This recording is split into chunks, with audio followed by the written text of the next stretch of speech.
Greetings and welcome. My name is Jake Reeson. I am a wildlife food forest garden designer, and today I am on the walled garden. This is a 2-acre walled garden in Scotland, and I I did want to show you the work that I've been doing for it, but I kind of haven't saved it, which is a bit of a pain, really. What I have got, oh no, I won't do that here. Well, there is a GitHub. All the code, all the CAD files and everything are saved on here on GitHub, and I kind of haven't quite figured out. I kind of need to work out how to save different releases. So you've got all the files to hand, but they're all backed up, and you can create different tags. Basically, you can just say mark each point so you know where you're at.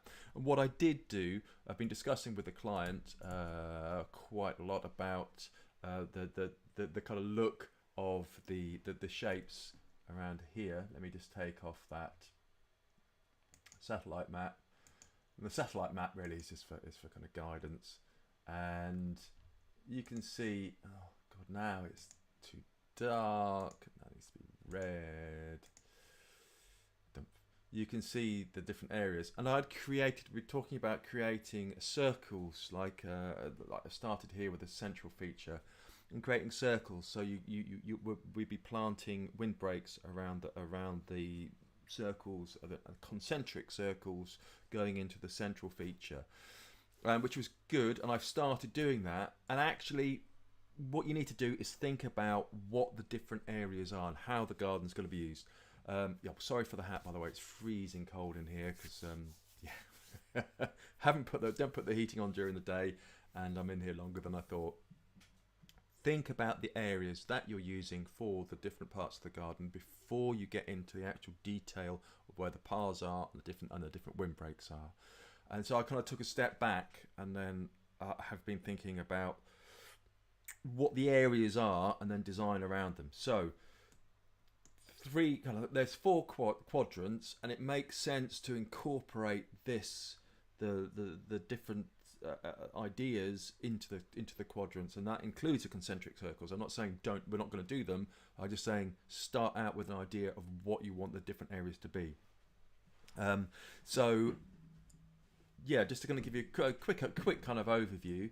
There's an old glass house at the top here. This is the northeast quadrant. Is the quadrant that will get the most sun and get the warmest sun as well, with the afternoon sun from the west. That's the place for the herb garden, for the Mediterranean garden, and I'd say also for the social area and the kind of seating area, and then the perennial veg there too. And then on the northwest side, I would put what I'd like to put there's a Japanese garden, so it's going to be kind of an enclosed Japanese garden with bamboo and a small pine tree and moss and water and stones and a little path. It's going to be very exciting. And kind of incorporate that into the northwest side, and on the southwest side would be the more woodland, and it's going to be darker. It's going to be darker because there's a 5 meter wall here, so that'll be darker side of the garden. And then on the southeast side will be more kind of fruit trees, because it get more sunlight. It's a bit more sunlight than this part here. So more kind of fruit trees and nut trees. And I say orchard, but I just mean more lower maintenance, not vegetables, lower maintenance fruit and nut trees and bushes and things. So that's a kind of general feel. In the centre, wildflower meadow, and then a fire pit over here. Catch the sunset as well. So that's over on that side. But what you also have to think about is where the main houses are. Currently, there's a house on the southwest side on the corner, and I'm guessing this is the main entrance down here, because this is the yard and the building. So there'll be kind of two entrances really. I'd imagine it's going to be this entrance really. But there's also the possibility of a new build house on the east. There's a hill, quite a steep hill going up on the east. So that there will then be the new entrance. So that's kind of really, really important when you're thinking about where stuff is going, because then you're going, okay, perennial veg, straight into the perennial veg, straight in fire pit, social area.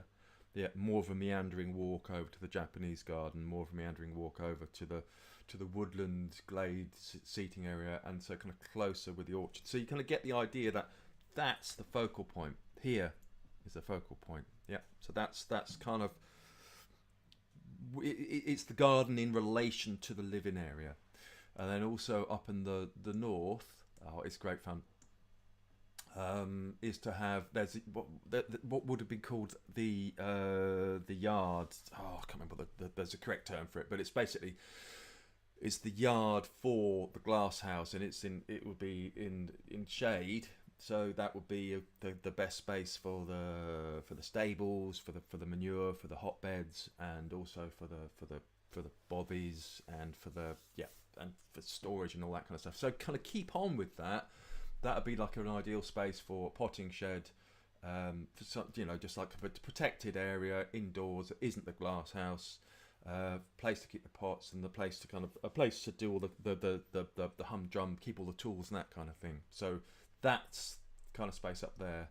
So it's that space here and that space there, and that's the focus of it. So I think this is a kind of really interesting, really, really nice part of it, is to say these are the focal points. Just a quick bit here as well. I've sketched in at the top here. Let's put the satellite back in. I've sketched in at the top a windbreak.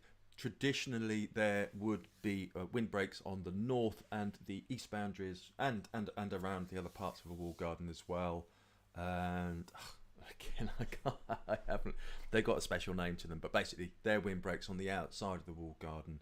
So you want to create a buffer zone for the walled garden, because it's such a big space. You're still going to get turbulence coming in. So we're going to have small windbreaks in there, and sweet chestnuts. Everyone should grow sweet chestnuts as a fantastic crop. So, yep, fantastic crop, and that's a bit more space there for them. What I am going to be using is there's a Bowles willow as a fantastic fast growing windbreak, and then a holly behind the Bowles willow. Maybe I'll do it the other way around. Actually, maybe they should go the other side, possibly. Yeah. Anyway, that's a general. So you've got evergreen, full kind of protection of the holly, but slow growing, and then you've got fast growing willow, and a very kind of, and Bowles willow is nice because it's very kind of upright and isn't competitive, doesn't spread. So that's nice little thing to start with as well. So this afternoon, I shall be cracking on with sketching and getting some ideas together about the entrances to the garden and the different areas, and just kind of start getting an idea of planting and how that fits in with the concentric circles. There we go. I hope that's kind of mildly interesting.